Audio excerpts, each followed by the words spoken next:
Hello Synapse CI/CD fans, welcome to this video series on Synapse CI/CD.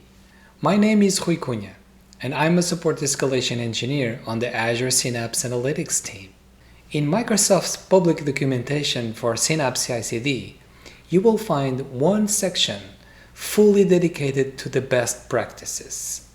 In this video, we will walk you through some of the best practices in Synapse CI/CD, like integrating only your development workspace with your Git repo and preparing your pools before deploying your artifacts across the environments. So let's watch this video and see some of the best practices in Synapse CI/CD in action.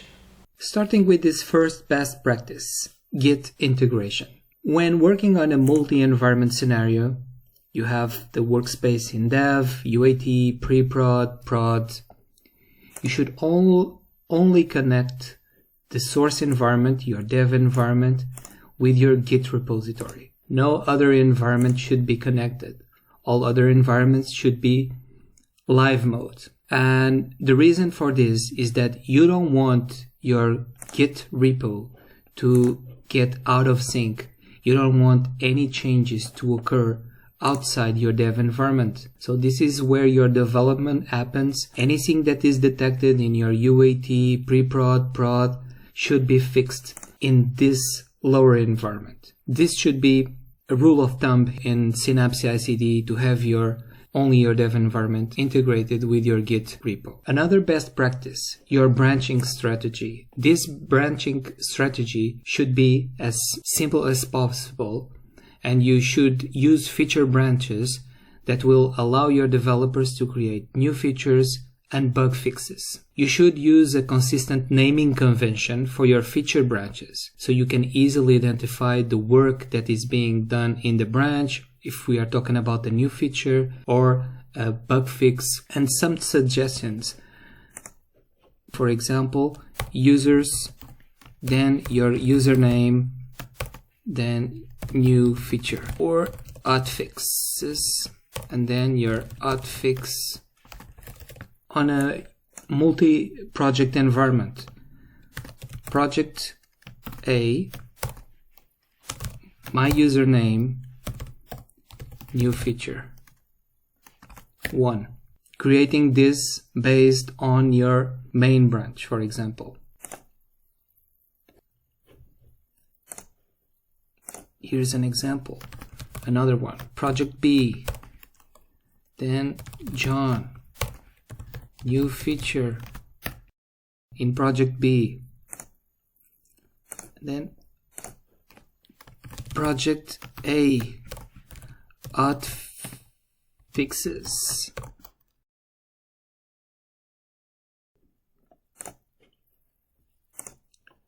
And you should keep this simple structure here. Let me show you. When developing a new notebook, SQL script, try to organize your artifacts as much as possible. For example, project A, right? I will go for project A as well. Keep my artifacts organized. Same, for example, pipelines.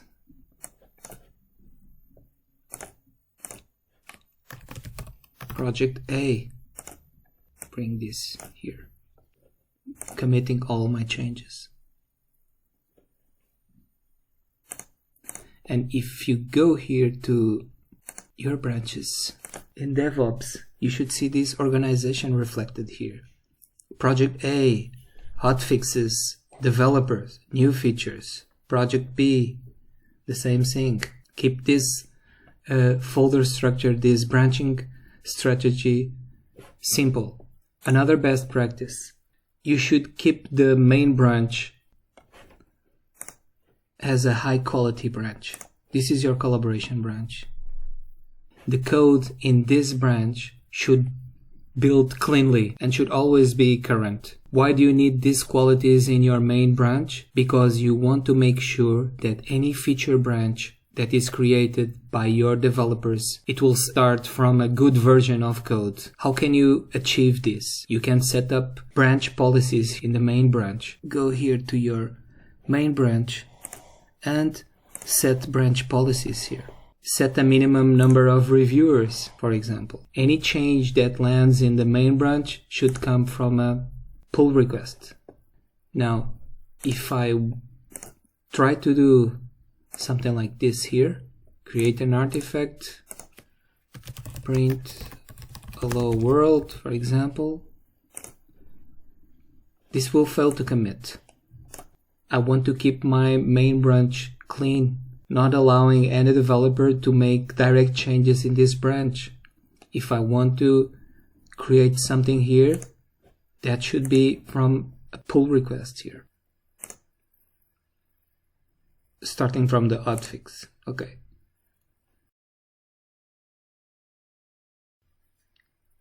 Suppose that I was fixing this notebook. Great. This is my fixed notebook.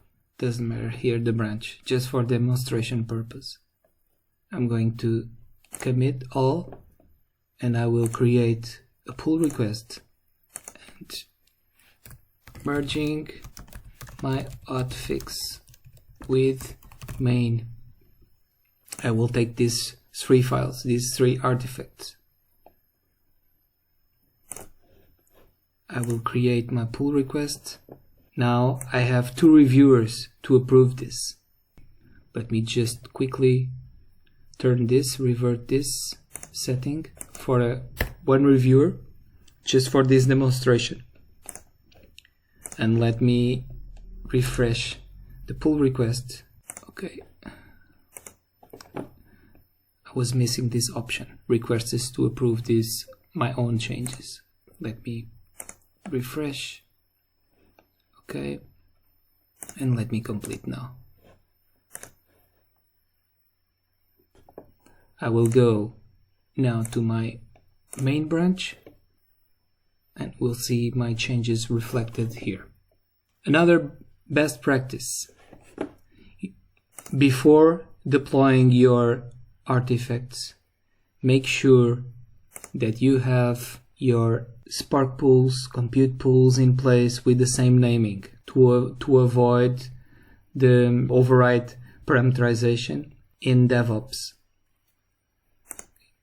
Make sure that in UAT, in the target environments, your Spark pools will also have the same naming as in your dev environment. Although this is not mandatory, it is suggested just to avoid the override parameterization in DevOps. In case you need to keep the compute pools, the names different across the environments, you must use the custom parameter template. If you go here to main, this template parameters definition JSON, where you override the reference name for the big data pool. If you keep the compute pools with the same naming across environments, you don't need to use this custom parameter template and use the default. If you don't do this, when you try to deploy the workspace artifacts, you will hit one error with a bad request because there is an invalid reference name. Okay? So your deployment will fail with a bad request when trying to deploy the notebook. Another best practice: when you're setting up your linked service and use, for example, the account key, it's just an example, and it is recommended to keep separate key vaults for different environments. And why? Because you don't want your developers to have access to production secrets, for example, in the same key vault. So the development key vault should have the secrets for the development environment, the UAT key vault with the secrets for the UAT environment, and so on. And to avoid parameterizing each key vault secret, you can name the secrets with the same naming across these environments. So having a key vault secret with the same naming, for example, my storage secret, and this storage secret name should exist in all key vaults across all environments: dev, key vault, UAT, pre-prod, prod. If the storage secret is different across these key vaults, you need to parameterize. Another best practice: artifact naming. We recommend artifact names to not have blank spaces. You see, have an underscore, separate the keywords, and the reason for this is that due to ARM template constraints, you can have issues when using the workspace deployment task when resources contain blank spaces in their names. Let me show you here what I'm talking about. If we go to the Synapse workspace deployment task, when we are overriding the parameters here, look what will happen when I have my pipeline 1 underscore type properties, suppose properties, then reference name, whatever. It's just to demonstrate a parameter name with a blank space, because our artifact name here is the first keyword and we have a blank space. Now let me set here the value, my tests, whatever. You will see this parameter here with the corresponding value. If you hit this edit override parameters button here, you will see everything is incorrectly formatted. So for the task, this is the parameter name and this is the value, and then the value that you had can break the configuration. The fact that you use blank spaces in your artifact names, avoid this.